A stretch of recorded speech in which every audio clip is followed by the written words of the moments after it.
Hello 5D, Miss Fletcher here. Today in maths we're going to be talking about 3D space. This includes all our 3D shapes.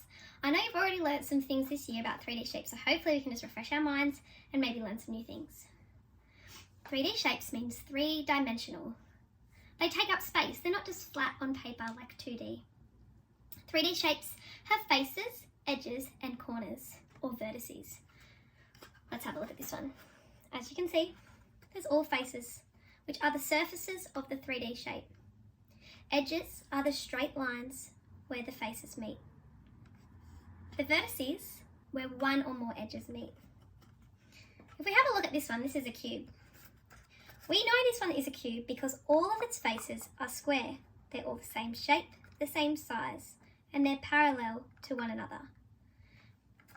If we were to give the properties of a cube, we could know there is 1, 2, 3, 4, 5, and the back one, 6 faces. If we were to count the edges, we would know that there is 1, 2, 3, 4, 5, 6, 7, 8, 9, 10, 11, 12 edges. And there is 1, 2, 3, 4, 5, 6, 7, 8 corners. Some common everyday items can be cubes, can't they? Maybe dice, maybe ice cubes, maybe you even have a Rubik's Cube. When we think about classifying our different 3D shapes, we might think of the shapes we know easily, like a cone, a sphere, a cylinder, a prism, or a pyramid.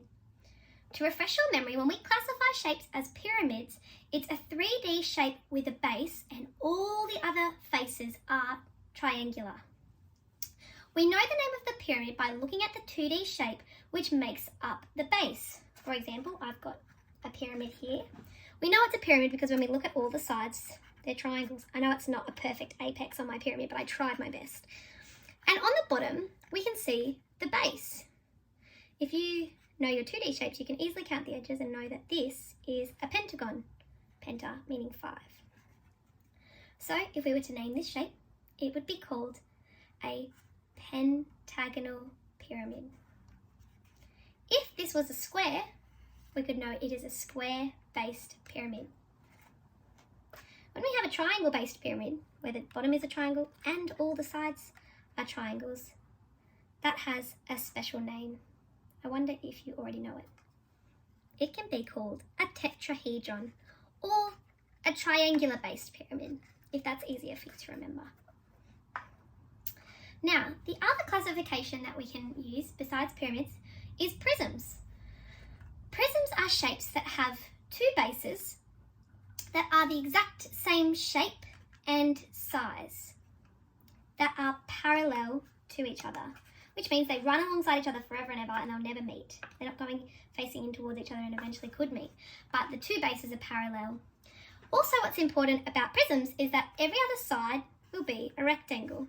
In this case, I have a prism that has a triangle base and 3 rectangular other sides, which means this can be classified as a triangular prism.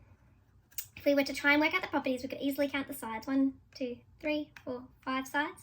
We could count the edges. 1, 2, 3, 4, 5, 6, 7, 8, 9 edges. And the vertices we could count easily. 1, 2, 3, 4, 5, 6.